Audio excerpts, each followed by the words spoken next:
Ördeğime gaz diyorlar.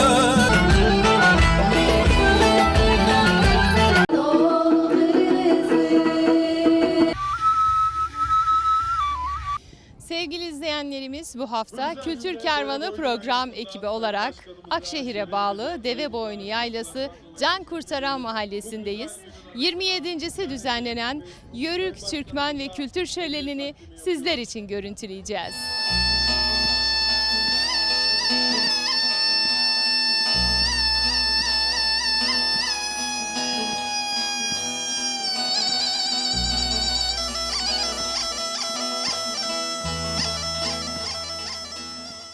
Sevgili izleyenlerimiz, Türkiye'nin dört bir yanından gelen yörükler bu güzel şölende bir araya geldiler. Sizlerin de arkamda görmüş olduğunuz gibi herkes kıl çadırlarını kurdu.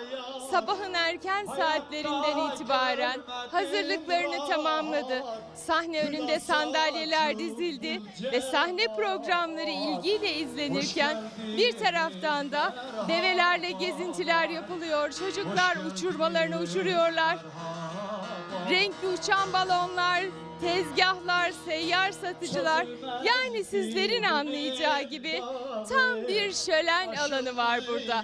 Bizler de Kültür Kervanı programı ekibi olarak bu güzel atmosferi sizlere de yaşatmak istiyoruz.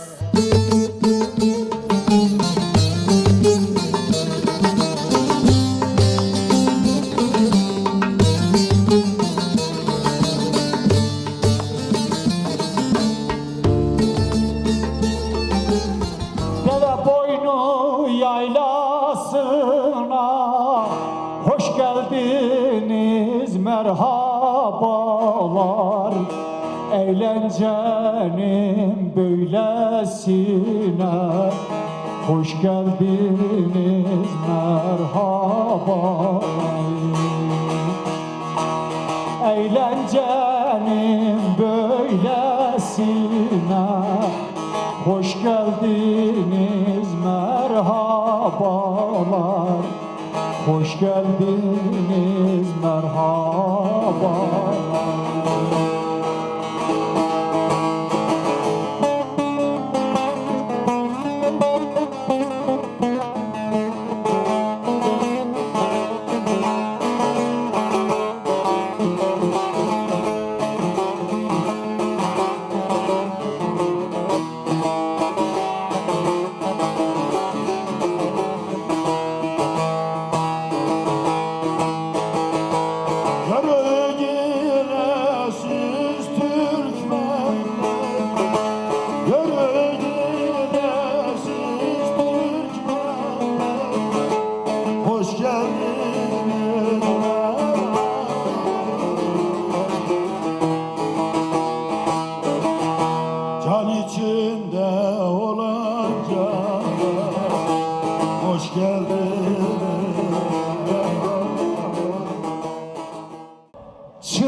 Sırayla mı? Ağam burada alkış parayla mı? Hoş geldiniz, merhabalar. Hoş geldiniz, merhabalar. Sizde alkış parayla mı? Hoş geldiniz, merhabalar. Hoş geldiniz, merhaba.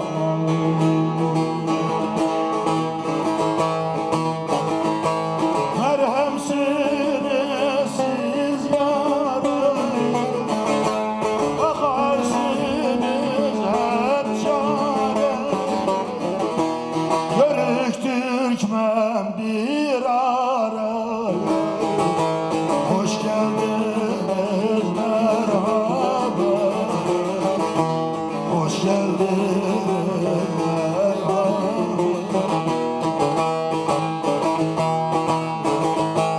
Yörük Türkmen bir araya.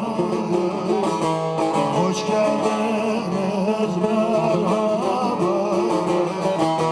Hoş geldiniz, merhaba.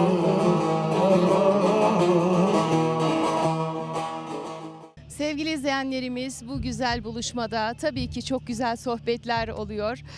Ve o kıl çadırın vermiş olduğu o güzel duygularla birlikte burada misafirlerle çok güzel sohbetler gerçekleştiriliyor. Yine bu şölenlerde, şenliklerde Akşehir Yörükler Derneği'ni can kurtaranda yalnız bırakmayan çok kıymetli Orhan Erdem sevgili milletvekilimiz yine burada bu çadırda bizlerle birlikte. Efendim neler söylemek istersiniz bu güzel buluşma için bu yıl? Teşekkür ediyorum. Öncelikle sizlere de bu konuda etkinlikleri tüm halkımıza aktarıyorsunuz. Size, ekibinize çok teşekkür ediyorum. Evet, hayat böyle hızla geçiyor. 27.si düzenleniyor. Ben de bunun birçoğuna katıldım. 25'in üzerinde törenlere katıldım. Aramızdan ayrılanlar oldu. Onlara rahmet diliyorum. Uzun süredir başkanlığı yapan Yaşar Bey ve ekibi çıtayı biraz daha yükselterek geleneğimizi, yörüklerimizin kültürünü canlandırmaya, gelecek nesillere bu mirası bırakmaya devam ediyorlar. Biz de katkı veriyoruz. Bugün Milliyetçi Hareket Partisi'nden Genel Başkan Yardımcısı Mustafa Bey geldi. Akşehir Belediye Başkanı geldi. Başsavcımız burada. Ağır Ceza Reisimiz burada. Partilerimizin başkanları burada. AK Parti Başkan Yardımcımız. Hepimiz gönlümüz burada bu kültürün devamı için sağlıkla insanlarımızın birlik beraberlik içinde bu bayrağın altında bu güzel dinin ezanların altında devam etsin istiyoruz. Bize bu yıl bir sürpriz de yaptılar. Uzun süre katıldığımız için bir asırlık beraberliğe böyle bir çadır da kurmuş dernek başkanı heyeti. Onlara da teşekkür ediyorum. İnşallah nice yıllar Yörük kardeşlerimizin bu güzel kültürünü, dayanışmasını, birliğini, beraberliğini, örnek hayatlarını, mücadeleyle dolu hayatlarını gelecek nesillere, gençlere aktararak halkımızı daha bilinçli hale getirmek adına bu etkinlikler yapılacak. Bizler de katkı vermeye devam edeceğiz. Sizin gibi. Teşekkür ediyorum. Sevgili izleyenlerimiz bu güzel organizasyonu gerçekleştiren Akyörder Başkanımız yanımızda. Sayın Başkanım çok güzel bir organizasyon devam ediyor. Bugün sizi çok göreceğiz ama bu kıymetli misafirlerle de bir karemiz olsun istedik. Bugün bu çadırın özel bir anlamı var. Alabilir miyim sizden? Şimdi 1997 yılında başladığımız bu yolculuk 2000'li yıllarda biraz daha ivme kazanarak gitmeye başladı. İlk şöleni yaptığımızda biz kıl çadır yoktu bu yaylada. Bir tane kıl çadırımız vardı. Şimdi 60 tane çadır var. Biz burada önemli hedefimiz şu, kültürü benimseyerek yaşatmak. Mesela biz buraya çok fazla dernek davet etmiyoruz. Yani bizim derneğin çok davet olayı yok. Sadece vekillerimizi davet ediyoruz. Akşehir protokolünü davet ediyoruz. Sloganımız şu, bu yaylaya gönüllü olan, bu işi seven insanlar gelsin diye düşünüyoruz. İnsanlar mesela yolu yaptırmamız için bize çok ikaz ediyor. O çileli yolu da çıksınlar diye yapmıyoruz o yolu. Ya da ise vekilim burada. Biz o yolu yaptırabiliriz çok kısa sürede. Biz burada bir insan selinden öte kültüre bağlı, kültürü seven insanlarla birlikte olmak istiyoruz. Bunu da becerdiğimizi düşünüyorum. Sayın vekilimizi ben daha vekil olmadan önce de çok iyi tanıyorum. Çok iyi bir insan. İyi bir hukukumuz var. Onun ötesinde vekil olduktan sonra da bizim o hukuk derecemiz hiç değişmedi. Yani vekil olmasıyla bizim dostluğumuz hiç değişmedi. O nedenle ahd ve vefa açısından erdemli yıllar diye gençlere de teşekkür ediyorum. Güzel bir isim koymuşlar. Erdemli yıllarda Orhan Erdem'le inşallah ben bırakınca gençlerle bu işler devam eder. En ufak kendimize birbirimize bir söylediğimiz bir şey olmadı. Hakkını helal etsin bize yani. Helal olsun. Siz helal edin. Vefanıza teşekkür ediyorum. Dostluklar hep baki olsun denilir ya, işte bu bir örnek. Ne kadar güzel, ahde vefa bu çadırı da bu sene böyle onurlandırdı tekrar. Nice yıllarımız olsun hep birlikte. İnşallah bizden sonrakilerde bunu devam ettirir. Bu yaylanın bir özelliği de bu yayla etnik milliyetçinin olduğu bir yayla değil. Yani burada içeride Kürdü olan da var, Çerkezi olan da var. Ya gönül bağı var bu yaylada. Mesela benim uzun yıllar şölenimizi sunan arkadaş Kürttü. O nedenle bu yaylayı çok seviyorum ben ya. Yani kendi yaylam olması için değil. Ayrıştırmadan, birleştiren, gönülleri toparlayan bir şölen. Merkezi burası. Sevgili izleyenlerimiz, kıl çadırımız kurulmuş hemen arka tarafımızda. Ateşimiz yanmış, kazanımız bağlanmış, zincirle ateşin üstünde yavaş yavaş pişiyor. Efendim sizi tanıyabilir miyim? İsmim Ahmet Solak. Engili köyündenim. Hanımım Yörük. Biz de Yörük köylüyüz. Hanım köylüyüz. Hanım köylü olduk. Hanım köylü olduk. Efendim şöyle bir bakıyorum ama yörüklüğü tam anlamıyla almışsınız. Evet, Hanıma benden fazla yörüklüğü sever. Ben o kadar değil. gerçekten hanım köylü bir yörük ağası yapmışsınız benim. Evet aynen. İsim nedir? Cemile Solak. Cemile teyze ne kadar zamandır evlisiniz? 24-25 senelik. Maşallah Allah tamamını erdirsin. Daha da nice seneler versin. Sağ olasınız. Bir güzel Çok sağ olun. kazanları kurmuşsunuz. Neler pişiyor bu kazanlarda? Keşkek var içerisinde. İşte sabahleyin başladık kaynamaya. Şöyle bir 6-7 saatlik kaynatıyoruz. Anca kendini bırakıyor. Pişirdikten sonra şöyle gelen eşimiz, dostumla inşallah hep birlikte yiyeceğiz ağız tadıyla. Şimdi genelde hani büyük tencerelerde pişirilir, hazır tüplerde pişirilir ama Evet, düdüklülerde. burada odun ateşinde pişenin de lezzeti başka mı oluyor? Evet, çok güzel farklı oluyor. Daha güzel oluyor. Tüptekiyle olduğu gibi olmuyor. Güvece konmuş, bakır kazana konmuş. Güvecimiz orada kaynıyor. Bakır kazanda da her semiz kaynıyor. Keşkeğimiz. Biraz sonra da şöyle her 1-2 saate kadar da tamamen olur. Bu tam kıvamını aldırıyor odun bunu. Öbür türlü hızlı yan zamanlar tabanı tutuyor. Yanıyor, olmuyor. Vallahi yengem eli maşalı gibi sana bayağı bir öğretmiş abim. Doğru mu? Şimdi milletin karşısında demeyeyim. Biz bizeyiz. Kimse yok. Biz Konuş. Neyse konuş. Bak buradan talimat geliyor. Geliyor değil mi? Demeye gerek yok. Görüntü de belli yani. O zaman çorap örmeyi de öğretti mi yengem? Daha ona sıra gelmedi. Daha gelmedi. Ona gelmedi sıra. Şimdiki yemeklerle yetiniyoruz. Tamam. Daha fazla konuşturmayayım. Vallahi arkanda dikiliyor. Evet. Takipte yanlış bir şey söyler mi ki diye bakıyorum. Ben evde kimin sözü daha çok geçiyor desem cevap belli. Reis belli. Belli mi? Belli reis belli. Yengem ne yaptın bu kadar abimin gözünü korkuttun? Yok canım ben çok kadar korkutmadım ki. Ama bakın el de burada. Korkutmadım ki diye bir tarafta da el burada. Yok alışkanlık bu. Ya tabii ki işin şakası. Evet. Böyle anlaşmak, şakayla, espriyle günleri geçirmek hepsinden Çok güzel. mutluyuz yani buraya geldik mi? Evet. Bu dünyada zevkini yapabildiğini yapacaksın. Ömrümüz belli sayılı.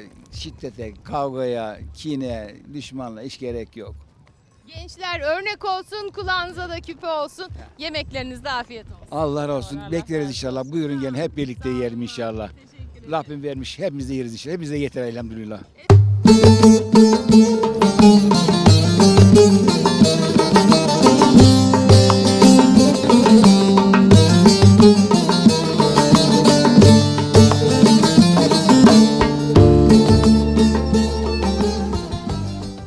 Efendim Devaboynu Yaylası'nda bu güzel şölen şenlik ortamında daha da şenlendirecek olan çok kıymetli sanatçımız sevgili Uğur Önür burada bizlerle birlikte. Hoş geldiniz Hoş Devaboynu bulduk. Sağ Yaylası'na. olun. Siz de hoş geldiniz. Nasılsınız görüşmeyeli? Biz iyiyiz. Siz nasılsınız? Biz de harikayız. Bu kültürü yine izleyicilerimizle buluşturmaktan keyif alıyoruz. Neler söyleyeceksiniz bugünkü etkinliğimizle ilgili? Valla bu bölgeye yabancı değiliz. Hem Akşehir'e hem Can Kurtaran'a, Devaboynu Yaylası'na aslında geçmişte de geldik. Buradaki dostlarımız, arkadaşlarımız ve Yörük camiasıyla sık sık bir araya geliyoruz zaten. O yüzden kendimi evimde böyle kendi köyümde gibi hissediyorum. Kendi yaylamda gibi. Tabii ki sadece Akşehir değil birçok yerden Ege'nin, Akdeniz'in birçok yerinden Konya'dan misafirlerimiz var. Burada çadırlarını kurmuşlar Yörükler. Konserimizi bekliyorlar.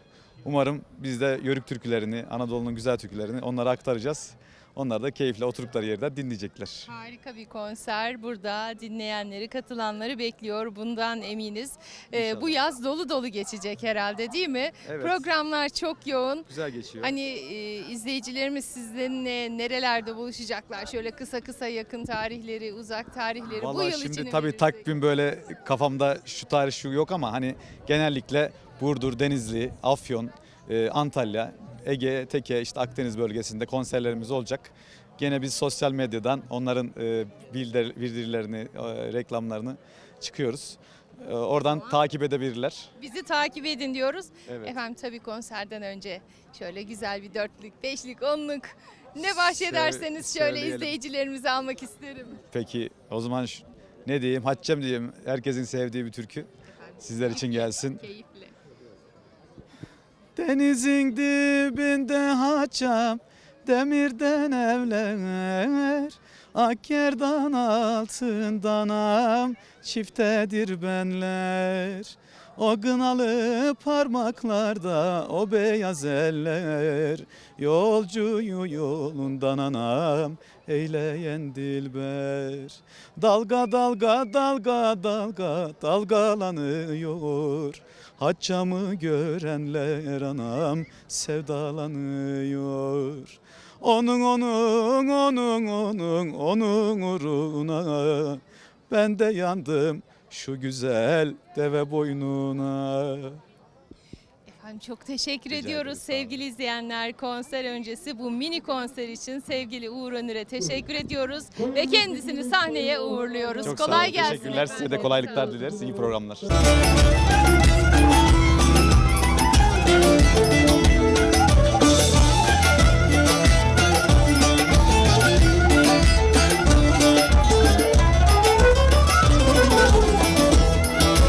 Hey, hey, hey.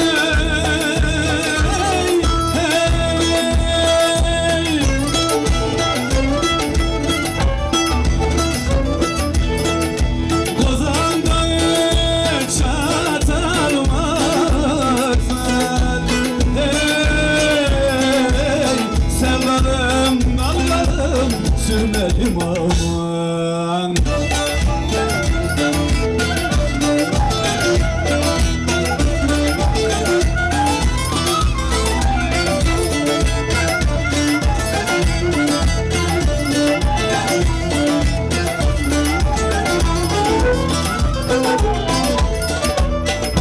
Arasında aslan yatlar. Hey, sevdalım, dalgalım, sürmelim aman.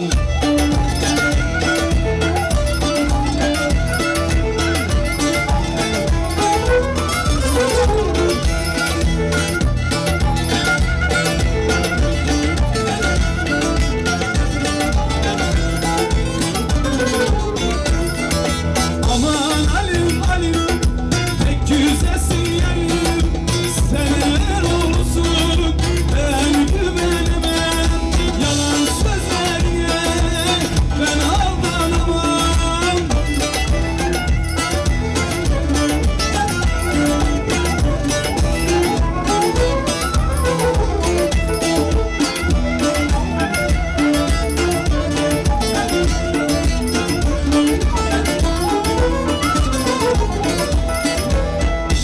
Efendim böyle develerle gezen misafirlerimizi görmüşken bir mikrofon uzatalım. Şenliğimiz nasıl gidiyor? Nereden geldik? Bir tanıyalım onları. Efendim merhaba, hoş geldiniz Can Kurtaran Köyü'ne, bu güzel şenliğe.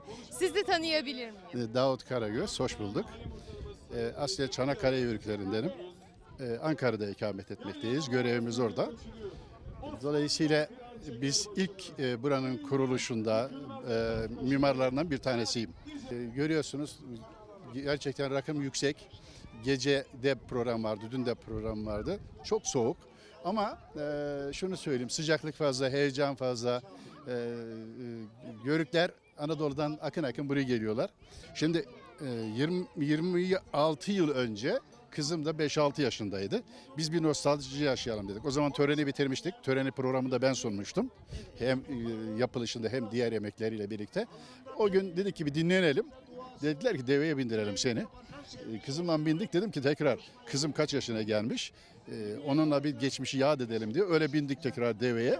Şu anda daha değerli toplu. O zaman kıt imkanlarla gerçekleştirmiştik. Çünkü Yörükler yaylaların böyle şeyleri, müdavimleri, sahipleri buralarda buluşarak hiç geçmişi yad ediyorlar. Türk'ün özünün, kültürünün yaşatıldığı bir yer burası. Ben bunu yapan, o zamandan bu zamana kadar yaşatan bütün arkadaşlarımıza, kardeşlerimize teşekkür ediyorum. Ayrıca da Kültür Kervanı programında sizleri biz takip ediyoruz. Mevlüt Bey kardeşim yönetmenliğinde sizler de çok güzel hizmetler veriyorsunuz. Bu konuda emeklerinize çok teşekkür ediyorum hepinize. İnşallah Anadolu'yu, bir de Avrupa'ya da gidiyorsunuz zaman zaman Türk beldelerine, değil mi? Dolayısıyla ata yadigarlarına. Hemen şu 26 yıl öncesine bir de arkadaşımızı geri götürmek isterim. O zaman 5 yaşındaymışsınız. O günden bugüne o heyecanı yaşamak nasıl? Çok güzel. Babamla birlikte tekrardan deveye bindik. Bir fotoğraf çekindik. O zamandan da bir fotoğrafımız vardı. Nostalji olsun istedik bizim için de. Yıllar sonra buraya gelmek de çok güzel. O zaman Gıncır'a ilk kez binmiştim. Şimdi eşimle ikinci kez bindik. Çok güzel oldu bizim için. Çok keyifli. Bir damadımıza da mikrofon uzatmak isteriz. Sizi tanıyabilir miyim? Eren Yalçın, Selçuk Üniversitesi'nde akademisyen olarak görev yapıyorum. İlk defa Yörük kültürüne ait olan bu şenliğe katılım sağladım. Buraya geldikten sonra fark ettim ki bu gerçekten çok ciddi bir emek ve ciddi bir katılımın olduğu organizasyon. Emeği geçen herkese ben çok teşekkür ediyorum. Bunun gelecek yıllarda da sürdürülmesi gerektiğine, bu kültürün yaşatılması adına inanıyorum ve destekliyorum. Çok teşekkür ediyorum. Hemen evin annesinden de eş dost selama şöyle güzel bir anı kalsın diye bir selam almak isterim. Buyurun sizi tanıyayım. İsmim Akile Karagöz. 26 yıl önce eşimle çocuklarımla gelmiştim. Yine tekrar aynı şeyi yaşamak istedik. Geldiğim için çok mutluyum. Yörükler çok misafirperver, çok sıcak insanlar. Çok mutluyum burada Aslen olduğuma. nereliyiz? Ben Konya Hüyüklüyüm. Siz de Yörüksünüz. Biz de yörüz, evet. Evet, çok güzel bir ortam.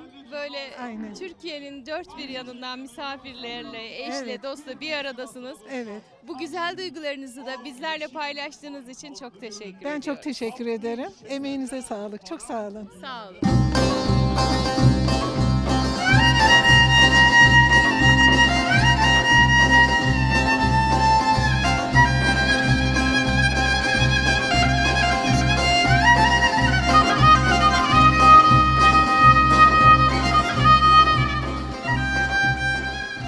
Deveboynu Yaylası'nda şölenimiz tüm hızıyla devam ediyor. Katılımcılar sandalyelerinden dakika ayrılmadılar. Tüm şölen akışını buradan takip ediyorlar.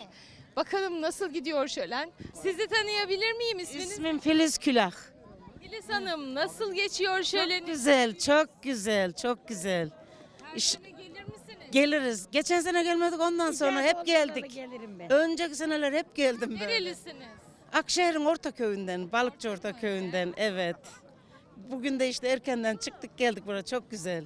İyi. Yörük olmak başka. Ben yörüğüm bir. Benim anneannem, anam hep yörük, kaynanam yörük. Bizim yurtlar buralar ebelerimizin dedemizin. Benim anneannem değil. Kara geçiyor, sarı geçiyor. Çimende Antalya'dan. Biz de soyumuzu devam ediyoruz. Evet evet bir gidelim dedik. gelmiş. Evet öyle. Senin adın ne teyze? Medine Medine teyze kaç yaşındasın? 73. Maşallah.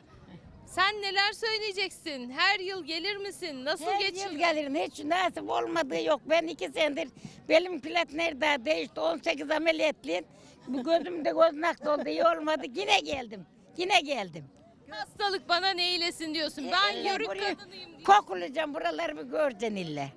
O ilaç gibi geliyor değil mi? Vallahi derman kekikler derman. Nasıl kekik kokuları var. Benim anam Aksu'da durmuş benim annemle Aksu'da. Ondan sonra babam bir de durmuş. Bir daha o dağlar hep bizim yemişmiş de devlete Değerli hiç aramamışlar. misafirlerimiz, Aklı kıymetli serik yörükler, serik. Yamanova Sen de yaylalarda mal güttün mü? Gütmen mi daha da yaylalarda büyüdü benim çocuk. işleyen Orada mı doğum yaptın? Orada doğum yapmış, ben hastane görmedim. 6 çocuk, 4 oğlan, 8'i öldü oğlanın. Benimdi lalla, 2 oğlan, 2 kız var. Epey de zahmet çektik. Oralarda çocuk Fakat bu büyütmek zahmetlerin zor muydu? içerisinde Ne? Elbette ki Yaylalarda, Bir dağlarda yarışmamız çocuk var. büyütmek zor mu? en güzel Vallahi Allah yardımcım oldu. Hep mal sağdım. Geçi de vardı, koyun da vardı, sığır da. Hem sağdım hem onlara baktım. Küçük büyüyenler birbirine baktı. Her gün 2-3 güne bir şebit. 2-3 güne bir tabak hamur şebit. Börek şebit, börek şebit. Boşaldık. Çocuk büyütmesi kolaydı ki. Evveli çocuk büyütmesi kolay. Şimdi çocuklara bir şey yapamıyorsun. Büyütemiyorum ki. Çok güzel rahat rahat büyüttük çocuklarımızı. Ne güzel böyle. İnciki çocuklar hüf dedim uçacak.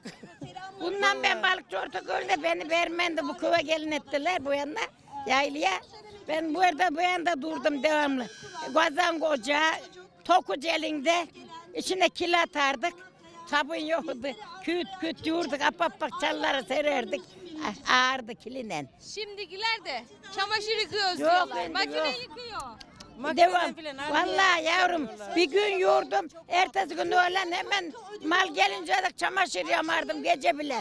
Işık da şeyden maya katarız peynire. Onun içine gazete katardık bir de fitil şöyle. Işığımız da oydu. Çadırın içinde kara çadırın. Ya, Zorluğunu siz çekmişsiniz. çok çektim çok. Aman çocuklarımız var gün görsün şimdi. Hemen görüyorum. Bizler çektik ama ya çocuklarımız çekmesin, yokluk görmesin. Çok yokluğundan da savaştık. Çok iyi. Şimdi iyiyiz ama hastalık bastı. Çocuklarımız iyi olsun. Şimdi bir şey soracağım. Şimdiki zaman mı güzel, o zamanlar daha mı tatlıydı? Vallahi keşke o çille de oluydum da hasta olmadım yani ben 17-18 ameliyat oldum vallahi ya. Göz nakli oldum, gözümü daha beter bozdular Afyon'da. Bu gözüm 1 metre görüyorum. Bak vallahi hiç görmüyorsun, kapkara görüyorsun herkesi göremiyorsun. Bir şurada senin şuranı gördüm bak ezik. 1 metre görüyorum, şunu görüyor. Allah şifa versin. Amin yavrum, Allah şifa Duyumuz versin. hayırlı olsun. Bak Allah. eskileri konuştuk. Eskiler ya. Şöyle herkese bir selam gönder. Daha var ya çocuğu arkama sarardım çocuğum ve bana eşeğinden gel çocuk arkamda sarılı kirman eğirdim. Çorap laylon çorap yoğdu. Çorap göze çorap ör yollarda da onlar ederdim ben. Biliyor musun? Allah Cenab-ı Allah'ım kurban olduğum Allah'ım hesapsız şükür. Geceleri vermiş, ekmeğimizi suyumuzu vermiş. Hesapsız şükür. Devletimize Allah sağlıklı ömür versin. Bütün iyi adamları Allah korusun. Kötülere de Allah'ım aydınlığa çıksın. İçinde Müslümanlık, insanlık versin. Kanı bozuk olmasınlar, sütü bozuk olmasınlar. Öldürüyorlar karıları, gençleri öldürüyorlar. Bu ölüm ne ederler Allah verdi Şimdi Allah bunu alacak. Türkiye görür mü böyle çocuklarımıza? Bir oğlum var Manisa'da canlara ilahi. Hiç kıyamam. Allah'ım gözlerinden öperim kurban olayım. Hele bir de kızım var Batman'da ufacık tefecik küçücük. Onu da çok seviyorum Allah'ım şöyle. Nasıl? Benim de kızım var Manisa'da. 2 torunum var. Kendi çalışıyor, kendi yiyor. Eşinden ayrı. 2 yavrumla 3 taneler. Çok selam. Çok selam. Hepsine selam. Dünyaya selam, dünyaya selam. Medine Acar'dan dünyaya selam. Özellikle başkanım böyle bir organizasyon yaptığı için kendi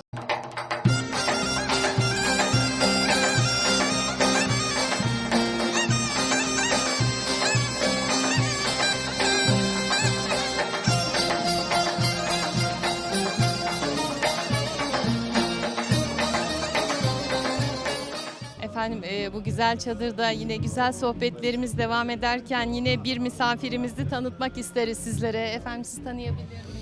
Müjdat Çetin, AK Parti Konya Türk Devletleri ile İlişkilerden Sorumlu İl Başkan Yardımcısıyım. Bugün burada bulunmaktan büyük bir memnuniyet duyuyoruz. Türk kültürünü, Türk geleneğini, yörük kültürünü 27 yıl aşkın süredir bugünlere getiren dernek başkanımıza ve yönetimine de teşekkür ediyoruz. Bu kültürü hem gençlerimize hem çocuklarımıza aktarabilecek yeni nesiller yetiştirmek için bunları daha da geliştirerek devam ettirmemiz gerekiyor. Biliyorsunuz biz geçen sene Konya'da Türk Dünyası Tanıtım Günleri adı altında ulusal büyük bir festival yapmıştık. Bu sene de yine Eylül ayında Türk Dünyası Tanıtım Günleri'nin ikincisini Allah nasip ederse düzenliyoruz. Sizleri de bekleriz. Tüm Akşehirli hemşerilerimizi de bekliyoruz. Teşekkür ediyoruz. Çok teşekkür ediyoruz başkanım. Bu güzel organizasyonlarda güzel mesajlar da veriliyor.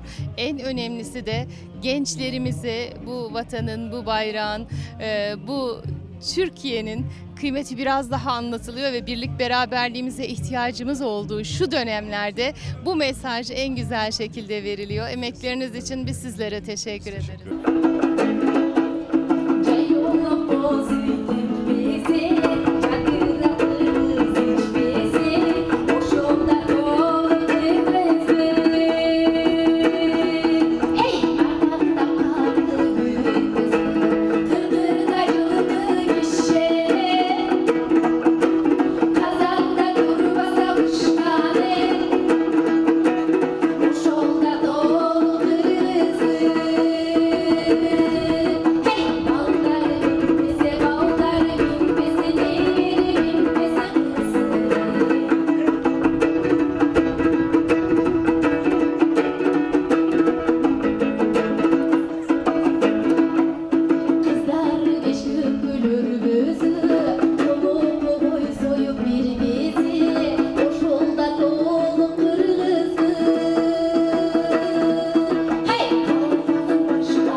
kadın kollarıyla, gençlik kollarıyla, dernek yönetimiyle harika işler çıkartıyor. Şimdi kadın kollarımızın başkanı, kıymetli başkanı buradalar ve yönetimiyle birlikte kendilerine bir mikrofon uzatmak isteriz. Sizi tanıyabilir miyiz öncelikle? Ben Fatime Oruyar, Akşehir Can Kurtaran Köyü'ne mensubum. Bugün bu sene kurulan, bu sene tekrar aktif hale gelen Akyordar Derneği Kadınlar Kolları Başkanıyım. 8 Mart'ta kuruldu. Bu da ekibimle beraber burada bir stand açtık. Buradaki amacımız geçmiş zamanda yapılan el emeği ürünleri sergilemek. Aynı zamanda babaannemden ve anneannemden öğrendiğim olukma dediğim şeyi sergilemek. Hemen bize bir anlatın, nedir? Bu olukma, bu aynı geçmiş zamanda çocuk taşımak için oku olarak verilen, davetiye olarak verilen ve eşya taşımak için kullanılan bir dokuma stili. Diğer şeylerden farklı olarak ilk önce ipleri çiziyoruz, daha sonra kılıç dediğimiz malzemeyle bu ipleri sıkılaştırarak dokumamızı gerçekleştiriyoruz. Şu an bunu biz süs amaçlı yapıyoruz. Arabaların aynalarına takılacağı şekilde. Aynı zamanda bu kilim minyatürü olarak geçiyor ve Alafered'in dokuma stiliyle yaptığımız çantamız. Yörük kültürünün vazgeçilmezlerinden birisi. Evet. Tabii ki yünden yapılıyor, kök boyasıyla yapılıyor ve yörüğün motifleri işleniyor. Aynen öyle. Dün akşam da ekibimle beraber bir kız kınası gerçekleştirdik. Bu da gelinimizin eşyası. Başkanım, size kolaylıklar diliyoruz. Çok güzel işler yapacağınızdan eminiz. Çünkü kadının olduğu yer güneş gibi açıyor. Evet. Kolay Biz zaten bu sene yaylada kadın eli var sloganıyla yola çıktık. İnşallah daha güzel işler başaracağıma inanıyorum ekibimle birlikte. Görüşmek üzere.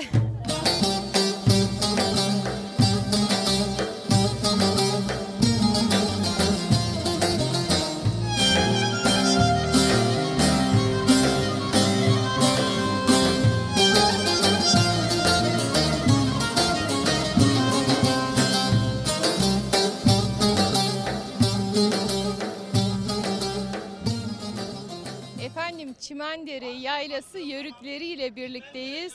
Çok güzel bir çadır kurmuşlar ve içinde birbirinden kıymetli misafirleri ağırlıyorlar. Dernek başkanımızı tanıyabilir miyiz? İsmim Rıdvan Yalçın. Çimendere köylüyüm ben de kendim. Evet. Bizler köyünü seven insanlarız. Bu yaylaları seven insanlarız. İşte gördüğünüz gibi her şeyimiz doğal. Gençlerimizi örnek olmaya çalışıyoruz. Milleti bu köye çekmek istiyoruz. Bu kültürü yaşatmak istiyoruz. İşte kirmenimizde, süt makinemizde, kara çadırımızda her şeyle gençlerimize örnek olmayı istiyoruz. Tek dileğimiz bu. Bu da çoban arkadaşımız. Sözün özü, Bir dakika. Öyle hemen uzaktan katılmak olmaz. Şöyle sözün özünü gür bir şekilde mikrofonla. Sözün özü, özümüze geri döndüreceğiz herkesi. Bu yaylalar boş kalmayacak. Yaylalarımız uzun zamandır boş kaldı. Bu yaylalara gençleri geri döndürmek için dernek kurduk. Gençlerin katılımı %80'a kadar ulaştı. Hani çıktığımız yolda çok güzel ilerledik. Böyle devam etmeyi istiyoruz. Saygıdeğer büyüklerimizden de çok destek aldık. Başkanımız sağ olsun. Diyeceklerimiz bu kadar. Teşekkür ederiz size de. Bugün siz de keçilerinizle her gelenleri karşılıyorsunuz. Çadırınıza gelen herkesi karşılıyorsunuz. Evet. Yavrusu da var. Evet. Herhalde en çok çocuklar burada. Çocuklar çok rağbet gösteriyor yavruya. Bir de hani küçük olduğu için çarşıdan, şehirden gelenler görmediği için bir de o yüzden rağbet görüyor. Biz de böyle küçük bir eğlence olsun diye getirdik buraya. Hani özümüz belli olsun. Biz zaten bununla uğraşıyoruz yaylada. Koyunculuk da var. Büyükbaş hayvancılık. Bizim işimiz bu.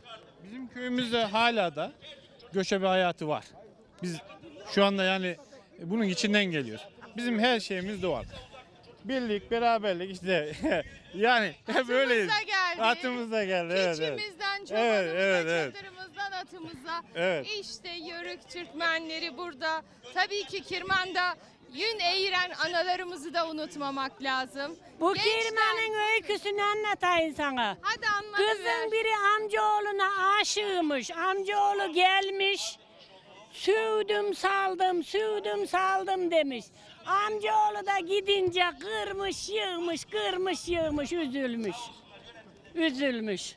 Şimdi Anlamadın anlamadım. Anla. Amcaoğluna sevdalıymış. Ha. Amcaoğlu gelmiş, neşelenmiş, sürdüm saldım demiş. Amcaoğlu gitmiş, canı sıkılmış, kırmış yığmış. Oo, şimdi anladım. Anladın. Şimdi sen kimi seversin de böyle çevirirsin? Yöremizi, töremizi tanıtmak için unutmasınlar diye yeğenim önder oldu köyümüzün çocukları. Bir gelenek göreneklerimizi yaşatalım, tanıtalım diye ben de böyle işte. Eline, koluna, yüreğine sağlık. Amin. Bir mani söyleyiver o zaman gençlere de dinlesinler. Ne diyeyim ya, ne diyeyim. Özümüz, sözümüz dedik. Özümüz buradayız. Sözümüzü de anamdan alalım. Bu arada da aklımda ne diyeyim şimdi ya. Pencerede şişlerim, kaneviçe işlerim. Şu dövüşün oğlunu küçük yaşta istedim.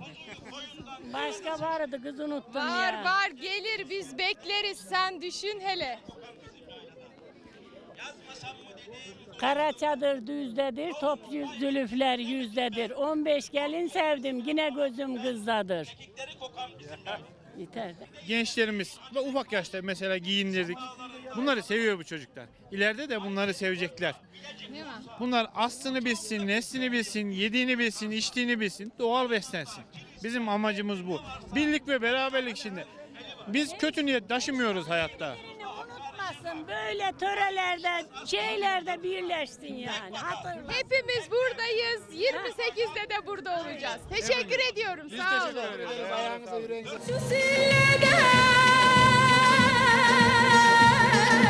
Aman gece geçtim görmedim annem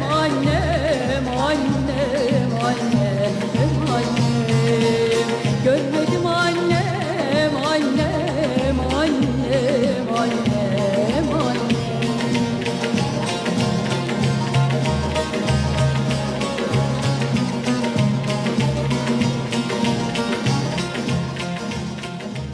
Başkanım, biz sizi tanıyoruz ama bütün izleyicilerimize, ilk kez izleyenlere de sizi tanıtmak isterim. Öncelikle Kültür Kervanı ailesine, sizlere çok teşekkür ederiz. Gerçekten biz neredeysek siz oradasınız. Siz neredeyseniz biz de oradayız. Çok güzel çalışmalarınız var. Takipçilerinizdeniz. Başkanlarımıza, sizlere, kadın olarak özellikle sizlere, kadınlarımız olmadan maalesef bir şey yapamıyoruz. Çok teşekkür ediyoruz. Çalışmalarınızdan dolayı, bizim yanımızda olduğunuzdan dolayı çok teşekkür ederiz. Amacımız kültür. Gençlerimizi, çocuklarımızı, kültürümüzü tanıtmak. Sağ olsun başkanlarımız bir şeyler yapmaya çalışıyor. Sevgili izleyenlerimiz, şimdi yine bir kıl çadırımızdayız. Çok değerli bir amcamızla birlikteyiz. Kendisi bize kaval çalacak. Şöyle eskilerden gelen sesi yenilere duyuracağız inşallah. Ama öncesinde seni tanıyabilir miyim? İsminiz nedir? Ya ben Yörük Kadir'im ya, başka bir şey değil. Yörük oğlu. Az ve Öz. Oradan yürü. Az ve Öz Yörükoğlu Kadir diyorsun. Yaş kaç Kadir amca? Yaş 81 bitiyor, 82'ye yaklaştı. Hey maşallah. Güzel, sağlıklı yaşların olsun. Cümleli hep beraber hocam, hep Kaç beraber. yıldır kaval çalıyorsun? Efendim? Kaç yıldır kaval çalıyorsun? Vallahi mal güderken öğrendik bunu. Yavaş yavaş çalıyoruz ama bu acık kısa olmasa sesi daha güzel olur. Rahmetli aldığım adam şurada acık yarık vardı, kesmiş. Şöyle şu kadar daha olsa daha iyi ses verir bu. Önceden mal güderken kendiniz mi yapıyordunuz kavalları? Yok kavalı kendimiz nerede? Bunun ustaları nerede şimdi? Kim yapacak? Bitti o iş, bitti. Hep makine işi. Öyle. O zaman çok fazla uzatmayalım da nefesine kuvvet deyip bir dinleyelim mi senden? Ya iki üfür veren. Hadi üfleyin. Vallahi çok da kaçırdık, affedersin. Göbek şişince üflenmiyor. Acık aç karnı olsa.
Ulan.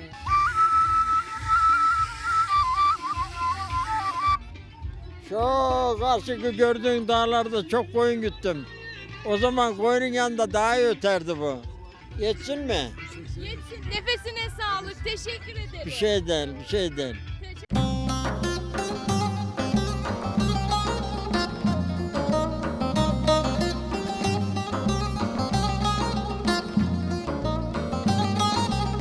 Sevgili izleyenlerimiz, Deveboynu Yaylası'ndayız. Can Kurtaran Mahallesi'ndeyiz ve mahallemizin kıymetli muhtarıyla birlikteyiz. Sizi tanıyabilir miyiz muhtarım?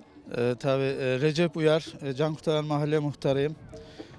Sizlere hoş geldiniz diyorum. Ayaklarınıza sağlık. Hoş bulduk muhtarım. Bugün yine çok güzel bir şölene ev sahipliği yapıyorsunuz. Neler söyleyeceksiniz? 27.sini yaptığımız bu şölenin ev sahipliğini yapmaktan gurur duyuyoruz. Her zaman katlanarak yörükleri burada topluyoruz. Yörük sevdalarını ve Türkleri, Türkmenleri hepsini topluyoruz. Birlik, beraberlik, kardeşlik duygusunu burada aşılamak istiyoruz.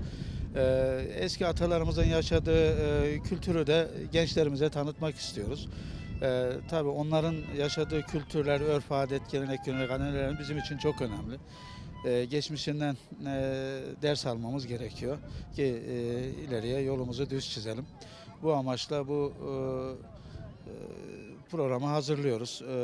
Akyol Derneğimiz hazırlıyor. Bizler ev sahipliği yapıyoruz. Onlara da buradan bu emekleri için teşekkür ediyorum.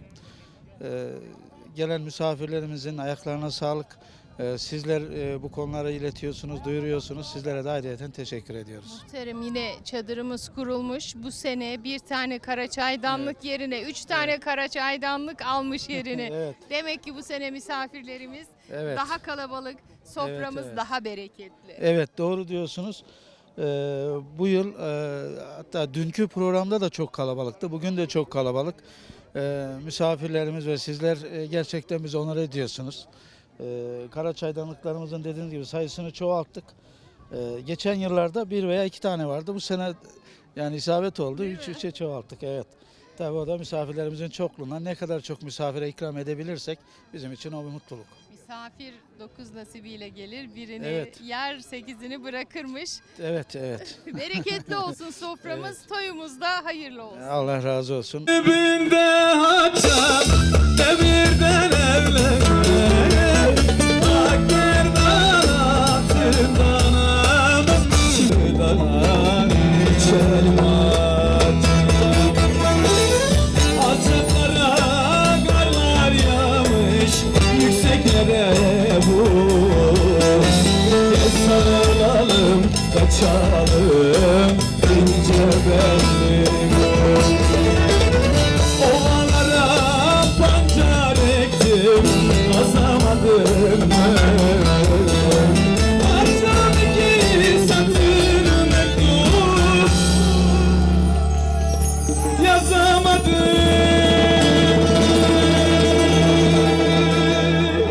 Evet, içeride çok güzel nasıl diyelim ürünlerimiz var. Bunlarla ilgili bilgi verirseniz size de çok teşekkür edeceğiz ama önce tanıyalım. Merhaba, ben Recep. Bu köyün çocuğuyum. Bu topraklarda büyüdüm. Bu mirası yarına aktarmak için sağ olsun başkanımız, Gençlik Kolları Başkanımız biz gençlere fırsatlar sundu. Biz de bu fırsatları çok iyi değerlendirdiğimizi düşünüyoruz. Bizim asıl hedefimiz doğayı ve sanatı, kültürü birleştirerek bizden daha küçük çocuklara aktarmaktı. Atölyelerimizde de bunu hedefledik. Sanatı ön planda tuttuk, kültürü ön planda tuttuk.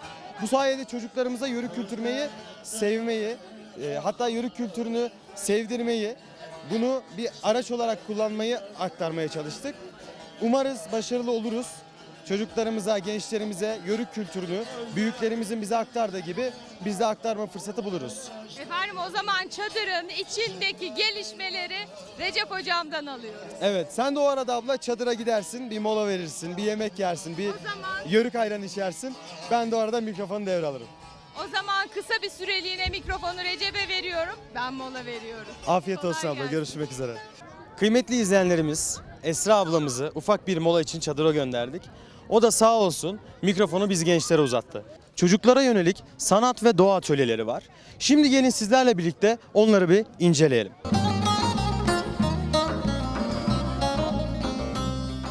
Bu bölümde gençler tarafından düzenlenen kozalak boyama atölyesini inceliyoruz.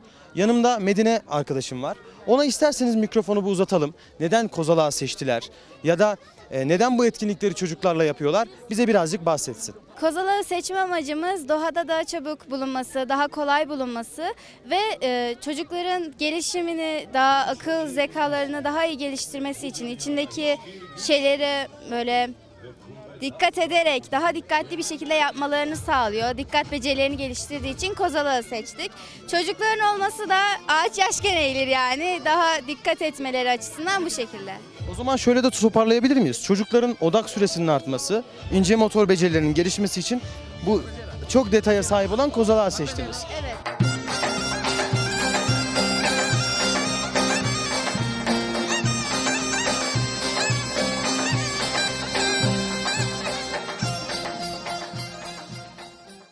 Burada daha farklı, daha önce rastlamadığımız bir atölye var. Burada birbirinden çeşit doğal bitkilerimiz var. Genç kardeşlerimiz bu bitkilerin arasından seçip kendi bitki çaylarını oluşturuyorlar. 5 çeşit farklı bitkilerimiz var. Hatta ıhlamurumuz bile kendi dalından çocuklara kopartıyoruz. Bunlardan kendi poşetlerine bitki çay yapmalarını sağlıyoruz. Tokalı çay da bizim buralarda bol olur yaylamızda. Bunu çocuklara aşılayarak nasıl toplandığını ve neye iyi geldiğini, boğaz ağrısına, gribe iyi geldiğini anlatıyoruz. Kuşburnunu nasıl toplandığını, nereden, ağaçtan mı yerden toplandığı gibi bilgileri vererek çocukların bilinçlenmesini sağlıyoruz. farklı şekilde böyle bitki poşetlerini oluşturduktan sonra da çocuklara takdim ediyoruz. Evlerde kendi bardaklarında bunu demliyorlar. Aslında görmüş olduğunuz gibi burada bir hazine yatıyor. Bu görmüş olduğunuz bodur mahmut, kuşburnu, nane, kekik bunların hepsi bu yaylalar yetişiyor. Sanırım genç kardeşlerimiz de bu tıbbi ve aromatik bitkileri gençlere yönelik farkındalık çalışmalarıyla onlara aktarmak istiyorlar.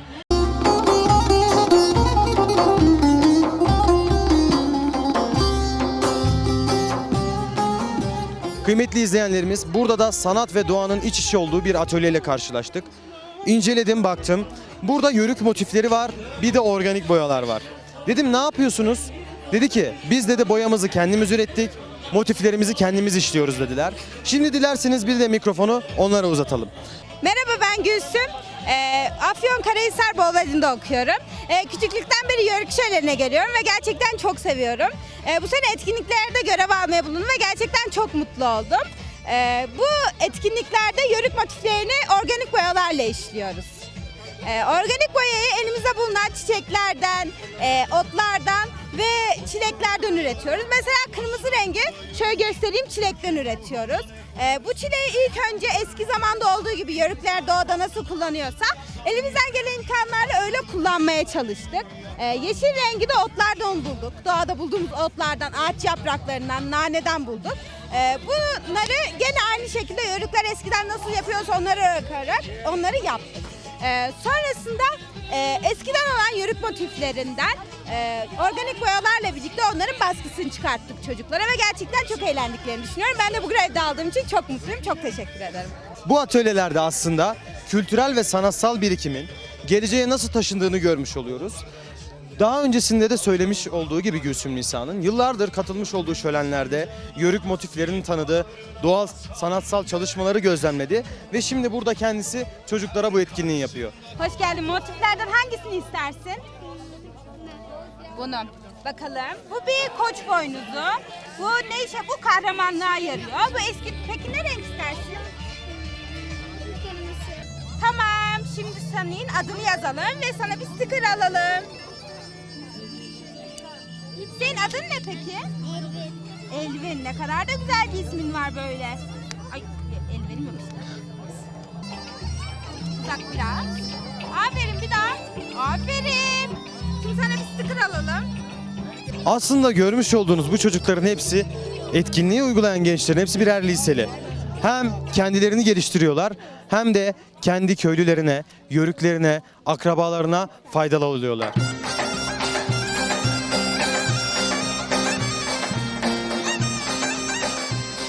Burada hem faydalı hem de farklı bir atölye var. Ben Şevval Ziraat Fakültesi öğrencisiyim.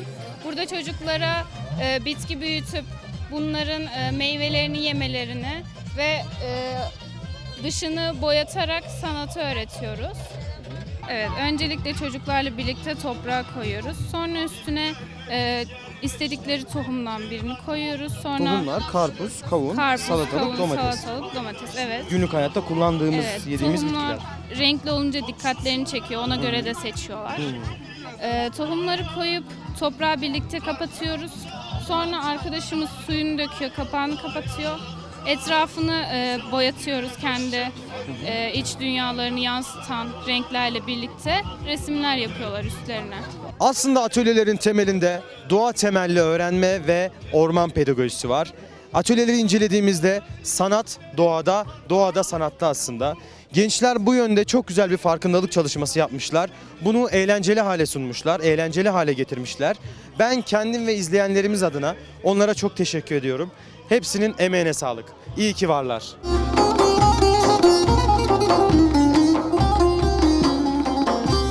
Kıymetli izleyenlerimiz, şu anda farklı bir atölyeyle sizlerleyiz. Atölyenin ismi Dokuma Atölyesi. Gençler bu atölyeyi yaparak kültürümüzü canlı tutuyorlar, yaşatıyorlar. Şimdi dilerseniz önce onları tanıyalım, sonra da bize atölyeden bahsetsinler. Sanırım üniversite öğrencisiniz arkadaşlar. Evet. Sanatsal çalışmalara üniversite öğrencilerimiz de destek veriyormuş bu sayede. Atölyenizi tanıyabilir miyiz? Bu atölyede neler yapıyorsunuz? Çocuklara bir fayda bekliyor musunuz bu atölyeden? Tabii ki. Biz dokuma atölyesinde çocukların ince motor becerilerini geliştirmeye çalışıyoruz. Dikkat sürelerini artırmaya çalışıyoruz. Aynı zamanda geleneklerinden de kopmamalarını sağlıyoruz. Aslında bu dokumacılık bizim tarihimizde çok önemli yer tutan bir sanatsal aktivite. Aynı zamanda ekonomik geçim kaynağı. Yörük kültüründe yerleşik bir hayat olmadığı için böyle portatif şeylerle aslında hayatlarını devam ettiriyorlarmış. Bizim de halı kilim gibi, çadırlarımız gibi hepsi birer bu dokumanın eseri. Bu dokuma sayesinde bugüne kadar geldi. Dokuma sayesinde yapıldı. Böyle bir aslında bu zenginlik, bir hazine. Bunun değerini bilmek lazım. Gençlere kendi adıma da çok teşekkür ediyorum. Bu hazineyi yaşatıyorlar. Bir kültür elçisi edasında yeni nesillere aktarıyorlar. Dilerim bu etkinlikler, bu atölyeler hep devam eder. Akyörder Gençlik Kolları'na, özellikle kadın kollarına bu faaliyetleri yürüttükleri için de ben kendi adıma çok teşekkür ediyorum. Evet kıymetli izleyenlerimiz, bu görmüş olduğunuz kültür elçilerinin hepsi kültürümüzü, tarihimizi, mirasımızı geleceğe aktardılar. Onlara ben kendim adına çok teşekkür ediyorum. Sanırım bana ayrılan sürenin sonuna geldik. Mikrofonu tekrardan asıl sahibi Esra ablama uzatıyorum. Ben Deniz Recep Örs. Sürçülisan ettiysem affola. Kültür Kervanı'nı izlemeye devam edin.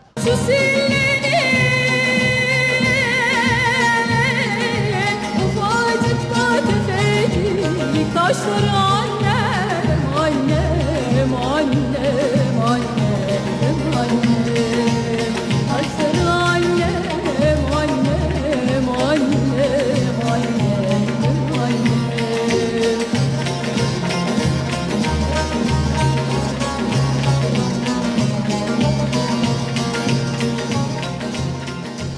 Sevgili izleyenlerimiz, şölenler, şenlikler, yörük kültürünün gençlere ve yeni nesile aktarımında çok önemli bir yer tutuyor diye her seferinde söylüyoruz.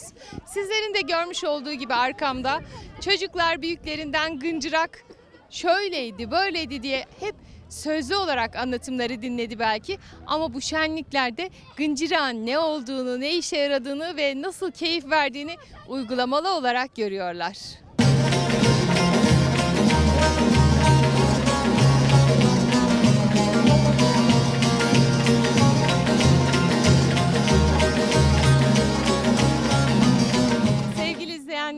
Bu güzel toyumuzda güzel buluşmalar oluyor dedi ki dernek başkanlarımız yine birbirlerini yalnız bırakmadılar. Bir aradalar, birlik beraberliklerini buradan tekrar gösteriyorlar bütün Yörük camiasına.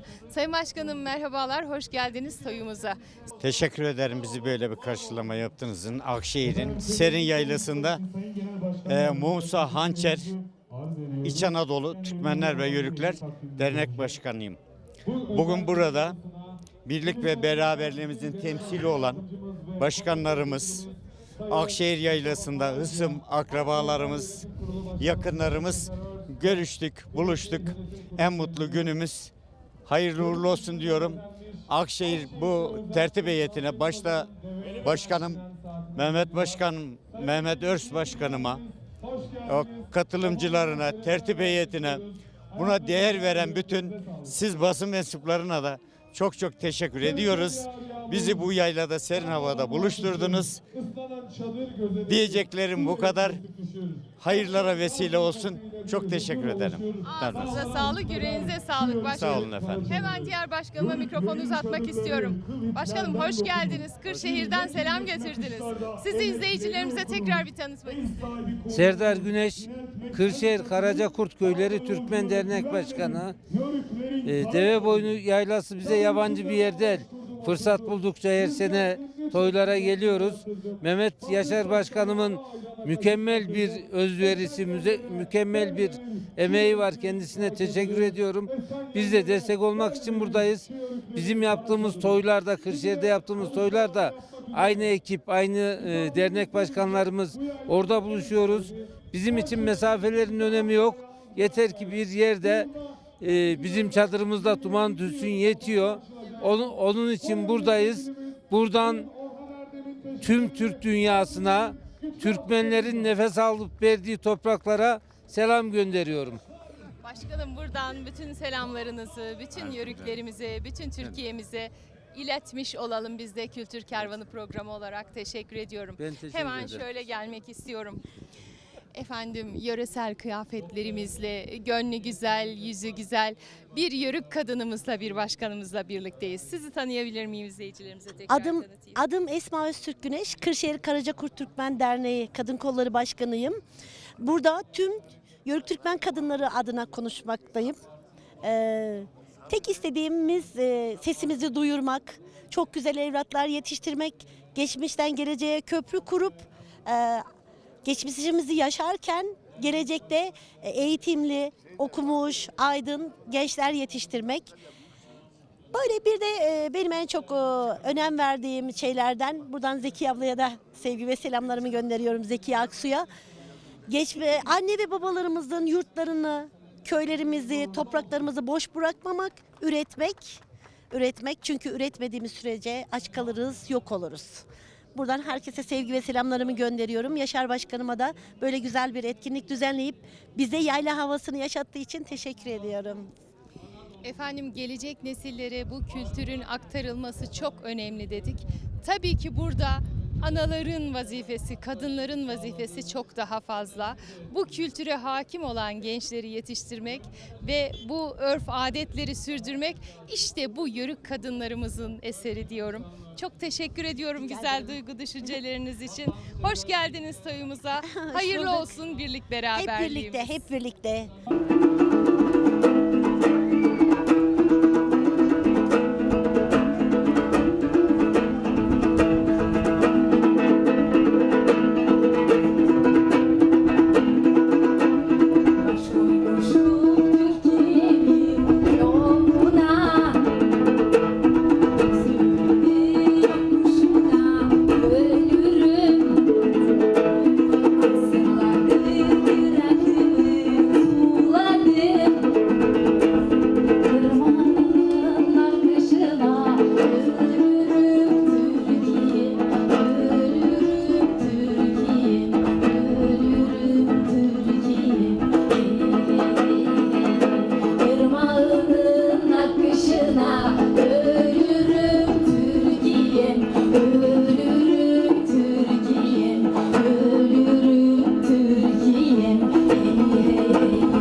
Benim ismim Veli Kaya. Yunak Turgutoğulları Derneği'ni temsilen geldim. Sadece Turgutoğulları'nın değil, tüm Yörükleri temsilen geldim. Sizlere de çok teşekkür ederiz. Böyle bir program, böyle bir sunum yaptığınız için. Buradan tüm Yörüklere, tüm Türkiye'ye çok teşekkür ederiz. Allah vatana, milletimize zeval vermesin. Bizim tek derdimiz bayrak, vatan, millet. Benim söyleyeceklerim bu kadar. Çok teşekkür ederim. Efendim bundan ötesine zaten söylenecek söz yok. Çok teşekkür ediyorum. Teşekkür ederiz. Sağ olun. Toyumuz hayırlı olsun. Hayırlı uğurlu olsun. Çok teşekkürler.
Çadırımızda güzel yürekli insanlarımızla birlikteyken belediye başkanımızı da bu çadırımızda gördük.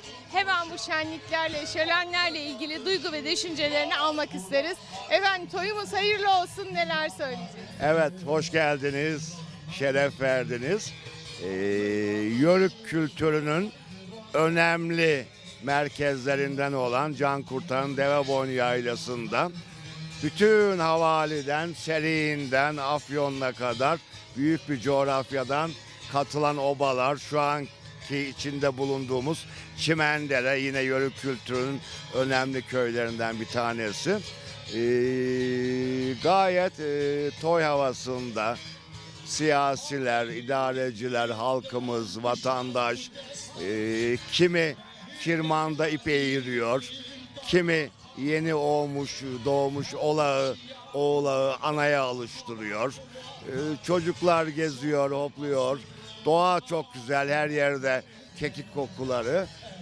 Bizim gibi yoğun tempolu çalışan idareciler için de hem bir hava alma, rahatlama, tebdili mekan, hem de yine vatandaşlarımızın sorunlarını dinleme anlamında bir müşavere oluyor.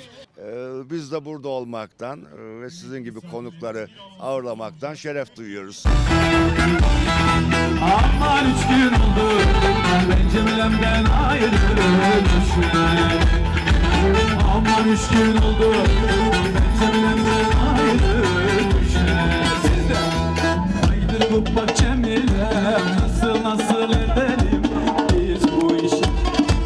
Nikahımıza kıysın günden geleyim hocam emişim.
efendim çok güzel sohbetlerimiz oluyor. Çok güzel anılar bırakıyor izleyenlerimiz buradan.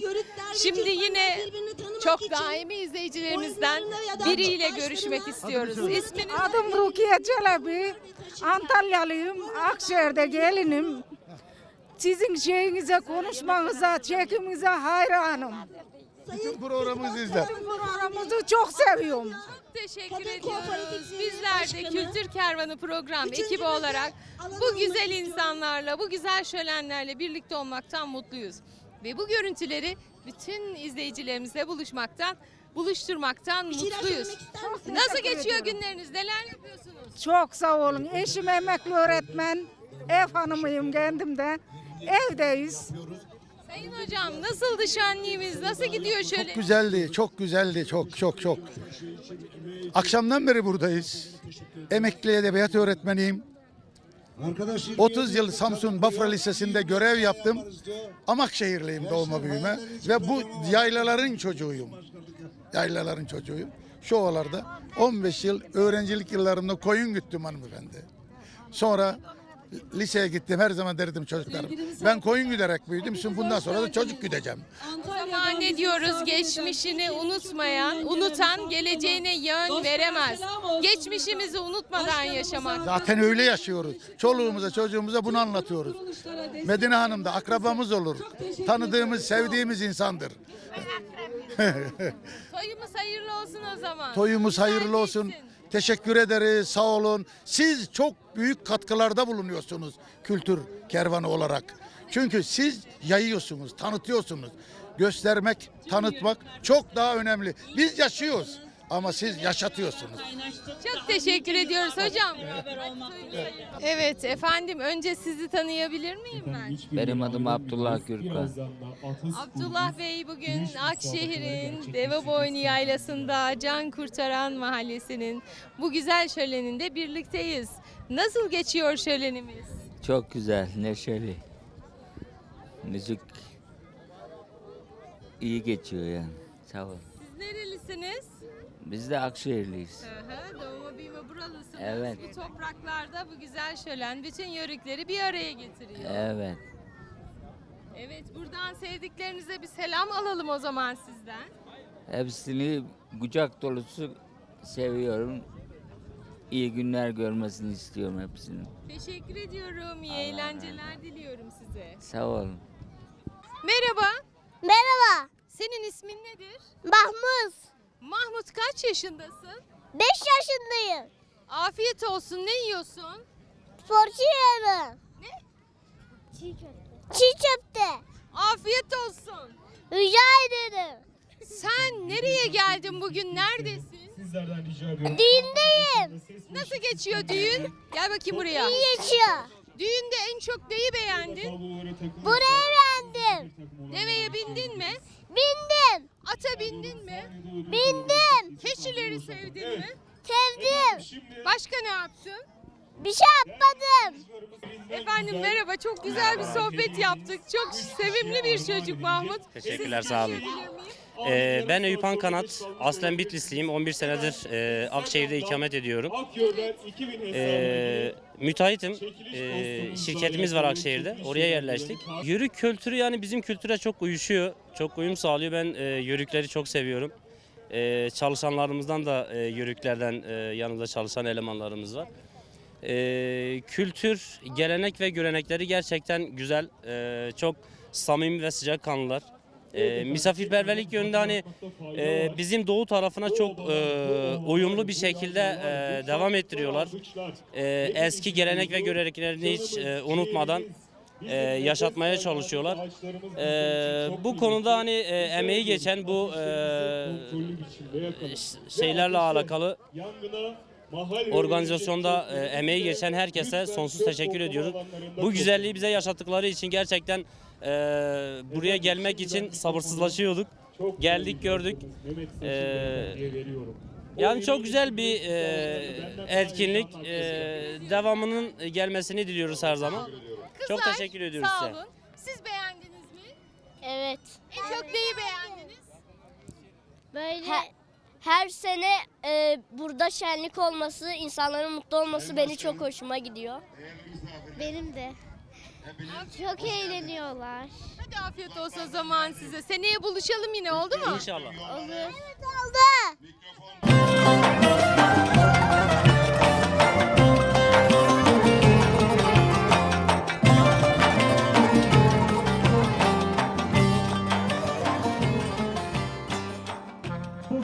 Sevgili izleyenlerimiz, Can Kurtaran'da düzenlenen bu güzel şölende Ankara'dan çok kıymetli misafirimiz var ama Konyalı. Sayın Genel Başkan Yardımcımız, hoş geldiniz, şereflendirdiniz toyumuzu. Mustafa Kalaycı, Milliyetçi Hareket Partisi Genel Başkan Yardımcısı, Konya Milletvekiliyim. Bugün burada bulunmaktan, ben de bir Torosların yörüğüyüm. Gerçekten çok büyük mutluluk duydum. Daha önce de gelmiştim ama epeydir gelemiyordum. Şimdi burada olmaktan, Yörük ve Türkmen obalarıyla beraber olmaktan büyük mutluluk duyuyorum. Bu bizim Türk töremizdir. Sadece bir şenlik değil, bir Türk töresini yaşatmak, gelecek nesillere aktarmak. O anlamda da şenliğimizi tertipleyen başka dernek başkanımız, yönetimi ve muhtarımıza gerçekten çok büyük teşekkür ediyorum. Bugün 27.si düzenleniyor. Bu anlamda çok önemli. Konuşmamda da ifade ettim. Töresini kaybeden millet yolunu kaybeder. O nedenle töremizi yaşatmamız gerekiyor. Bu birlik beraberliğimizi, kardeşliğimizi güçlendiren çok önemli etkinliklerdir. O nedenle devamını inşallah her sene devam ettirerek yapacağız inşallah.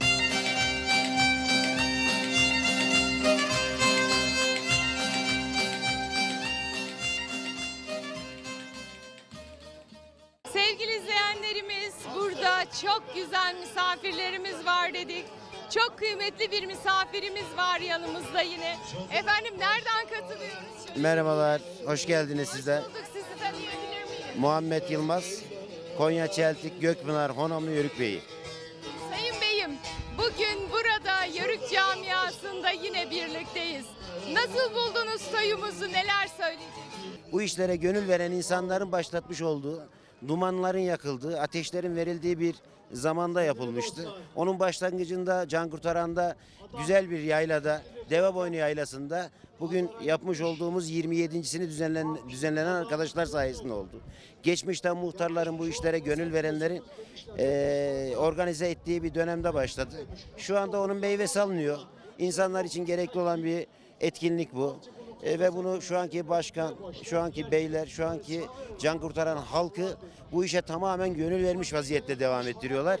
O yüzden de insanların burada buluşması, bu etkinliklere katılması, eğlenmesi, o kültürü burada yaşaması çok önemli. O günlerden biri bugün ve o gün yaşanıyor. Hepsine bu konuda hem saygılarımı hem sevgilerimi sunarak bu dayanışmanın devam ettiğini istiyoruz.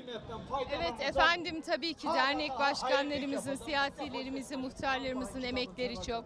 Ama bu güzel organizasyonların hazırlanmasında beylerimizin de, Yörük beylerimizin de katkıları göz ardı edilemez. Sizlerin sayesinde sürekliliğini sağlamış oluyor. Katkılarınızdan dolayı çok teşekkür ederim. Ben teşekkür ederim. Allah'a emanet olun.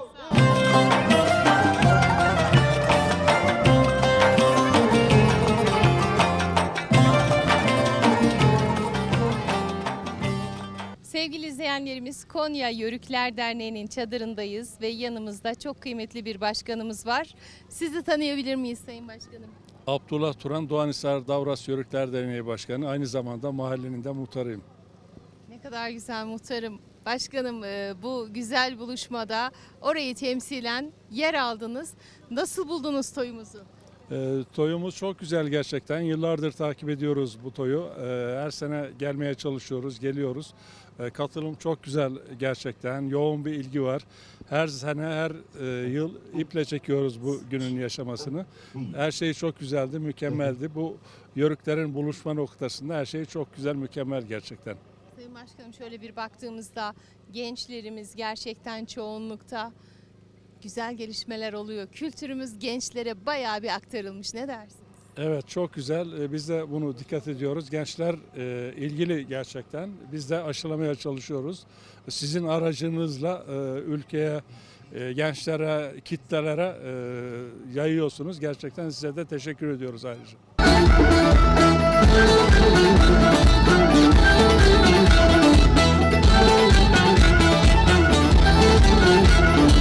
Manisa'dan Muğla'ya kızlar gider tarlaya. Manisa'dan Muğla'ya kızlar gider tarlaya. Yörükler çadır kurmuş Anamas'taki yaylaya. Yörükler çadır kurmuş dere boynunda yaylaya. Haydi yarim okla gel, kırmızı güller topla gel. Ben yaylaya gidiyorum, kırtayım akla gel. Yaylada koyun kuzu,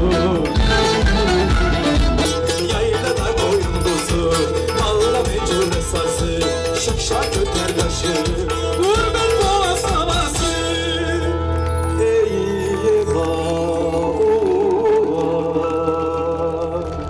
efendim o güçlü Sevgili izleyenlerimiz şu anda bir çadırdayız ki burada yörük kültürünün tüm özelliklerini görmeniz mümkün. Burası Halk Eğitimi Merkezi adına oluşturulan çadırımız ve yanımızda Halk Eğitimi Merkezi Müdürümüz var. Efendim ben kısaca tanıttım ama sizi bir izleyicilerimize tanıtalım. Ben Akşehir Halk Eğitim Müdürü Ramazan Akkurt. Burada Yörük Şenliği'ne katılıyoruz. Halk eğitim olarak Yörük kültürüyle Nasrettin Hoca'yı birleştirmiş, yani sentezlemiş durumda bir projemiz bu. Burada usta öğreticimiz Nazike Hocam'la birlikte Nazike Hocam'ın çalışmalarıyla Kitre bebeklerden Türk kültürünü yansıtmış olduk. Geleneklerini, işte yemek pişmelerini nasıl pişiriyorlar, kıyafetlerini, işte bunları belirten çalışmalar yaptık. Biz bu çalışmaları gelenler de çok başarılı olduğunu gördük ve bununla ilgili de diğer yörük şenliklerinde şu anda teklif almış durumdayız. Efendim ne kadar güzel bu el emeği, göz nuru, el işlerini burada yörük kültüründe tanıtmış oluyorsunuz. Hocamız yanımızda. Hocam bu motiflerin, bu renklerin, bu kitre bebeklerin kıyafetlerine kadar hepsinin ayrı ayrı anlamı var aslında, değil mi yörük kültüründe? Kısaca bahseder misiniz? Şimdi şöyle biz kültürümüzü, geçmişimizi gelecek nesillere aktarma adına böyle bir sergi açtık ve çok da beğeni topluyoruz. Bütün standımıza gelen ziyaretçilerimizler hep geçmişte kendilerini buluyorlar. Bizim de vardı, yani yapıyorduk, ediyorduk ama dediğim gibi unutulmaya yüz tutmuş el sanatı, bunu sürdürmemiz gerekiyor.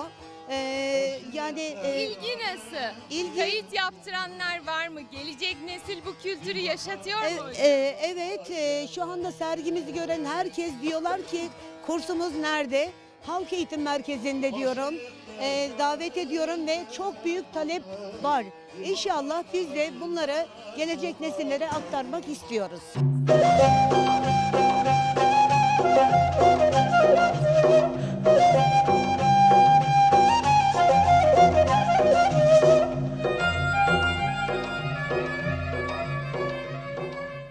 Efendim yine bir kıl çadırımızın önündeyiz. Çok güzel, geniş bir aileyle birlikteyiz. Ne mutlu size efendim. Sizi tanıyabilir miyim? Ben Mustafa Uyar, namı değer Topçuoğlu. Kültürümüzü yaşatmak için 27 senedir bu işine uğraşıyorum. Oğlanlar çadırları kurmayı öğrenmişler. Öğrendiler. Gelinlerin, garsonluğu, çayı, en güzel gözlemeyi çayı hangisi demliyor? Seçim yok. Oğullarıyla, kızlarıyla, gelinleriyle, babalarıyla, analarıyla. İnşallah Hizmet devam edemedik diye de üzülüyorlar. 2 tane daha var, onlar yok. Ne mutlu size. İnşallah ağzınızın tadını bozmasın Rabbim. Bu güzel kültürümüzü de böyle çocuklarınıza aşılıyorsunuz ve gönüller hep misafire açık olsun. Temennimiz inşallah.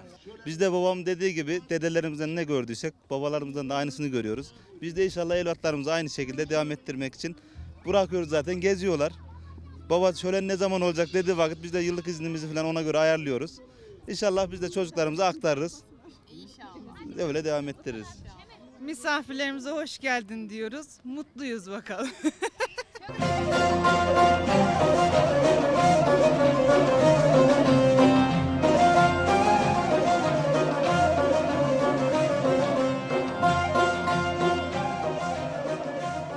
Akşehir Şoförler Odası Başkanı Fikri Kurt.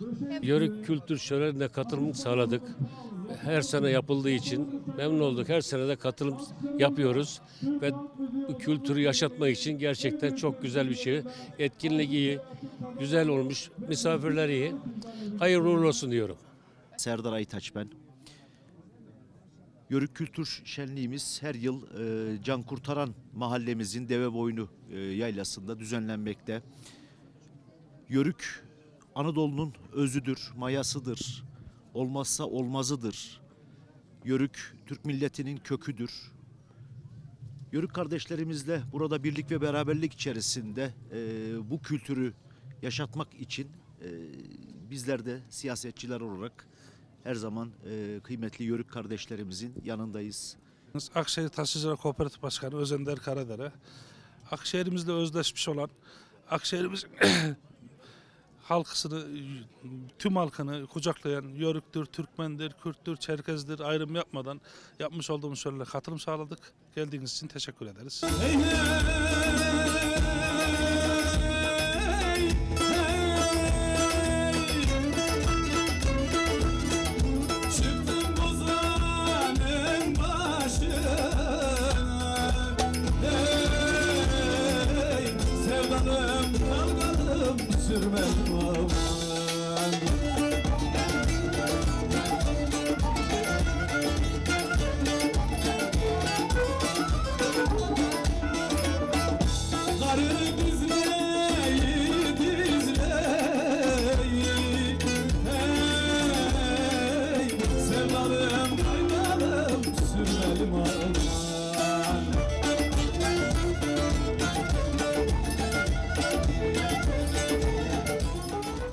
Efendim merhabalar, nasılsınız? Sizi tanıyabilir miyim? Teşekkürler ederim.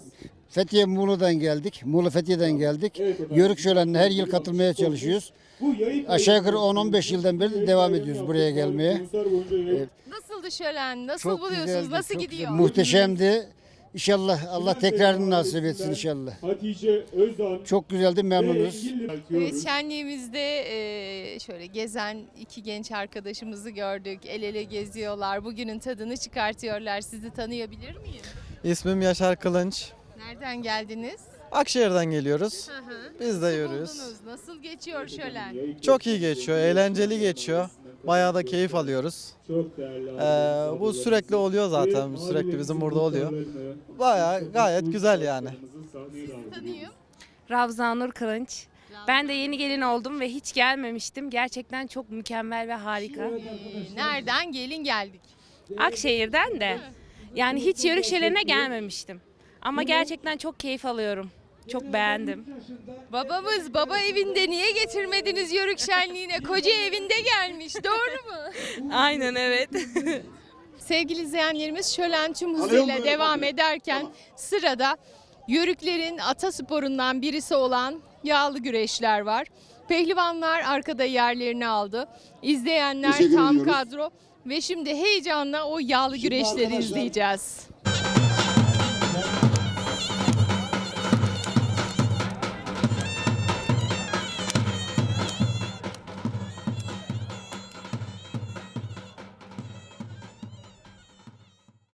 Bugün yine yağlı pehlivan Sağ güreşleriyle komiserimiz Hasan buradasınız. Seçim, Neler söyleyeceksiniz? Bulebaşı Gençlere de hakemimiz mesajınız. Bekir Seçim ve Çimendere'den Muğla'da. Burada hayatı Yağcımız devam ettirdiğimiz için Ahmet çok Dursun, mutluyuz. bana Bu kadar Çakır. yani başka bir şey demek istemiyoruz. Mutluyuz geleneklerimizi burada yaşattığımız için. Artık Can Kurtaran'da da geleneksel hale geldi. Aynen geleneksel hale her sene geldi. Mümkün olduğunca her sene yaşatmaya çalışıyoruz bu geleneğimizi.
Sevgili izleyenlerimiz, Deveboynu Yaylası Can Kurtaran Mahallesi'nde eğitim seviyesi çok yüksek diye her programda bunu dile getiriyoruz.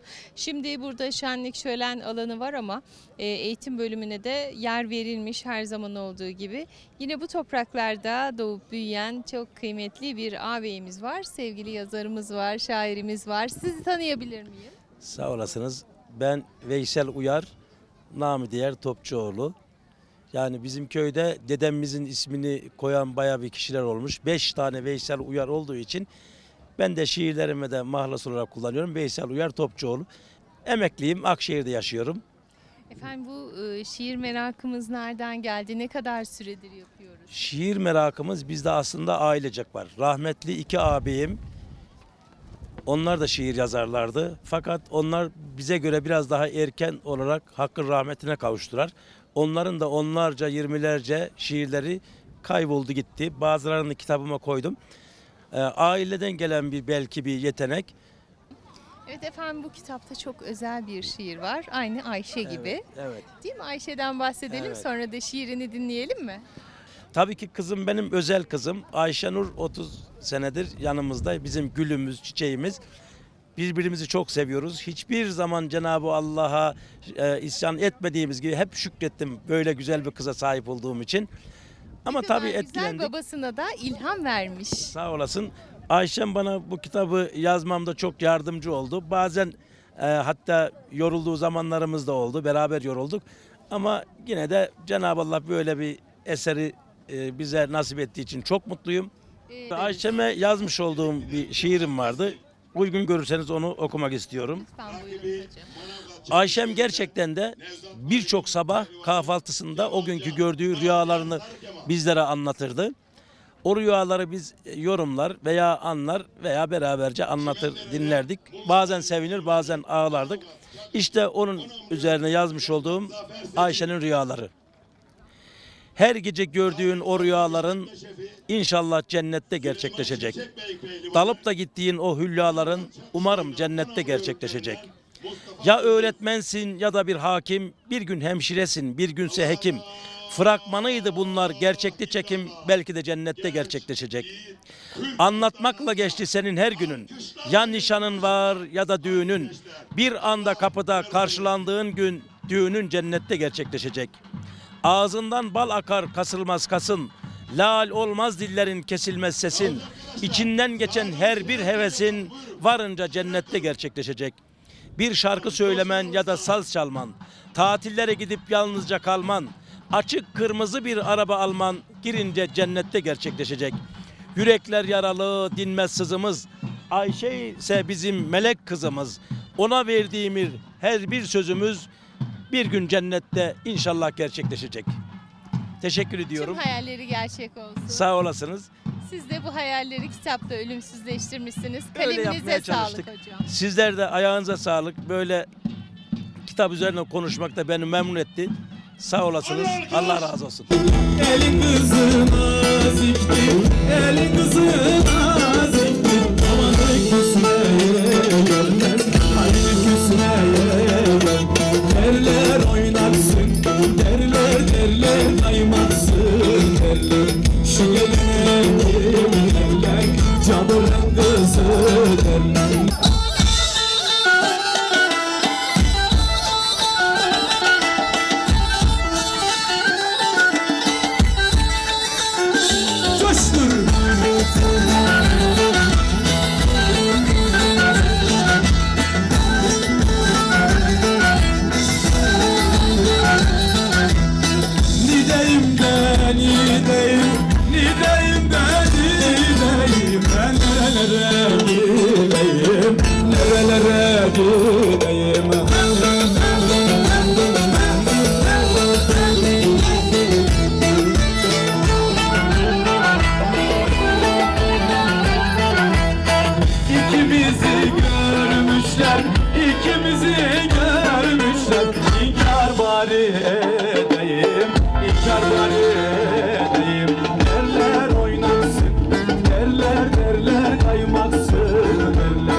Yürüyün kızı derler, ne derlerse de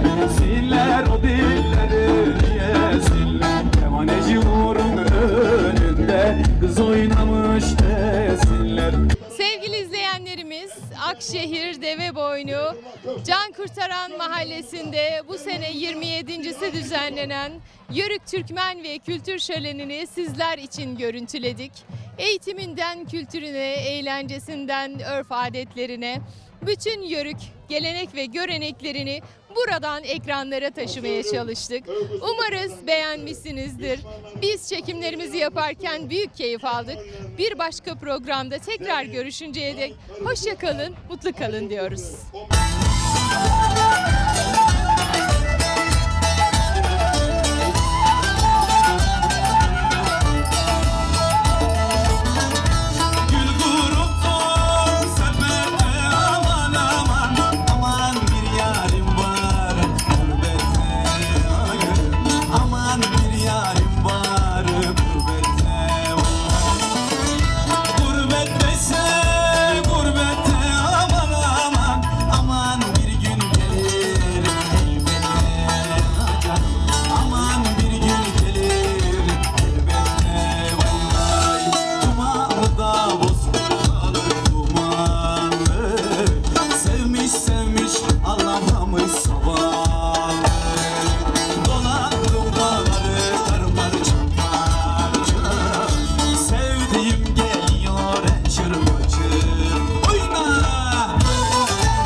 Dolandım dağları kar parça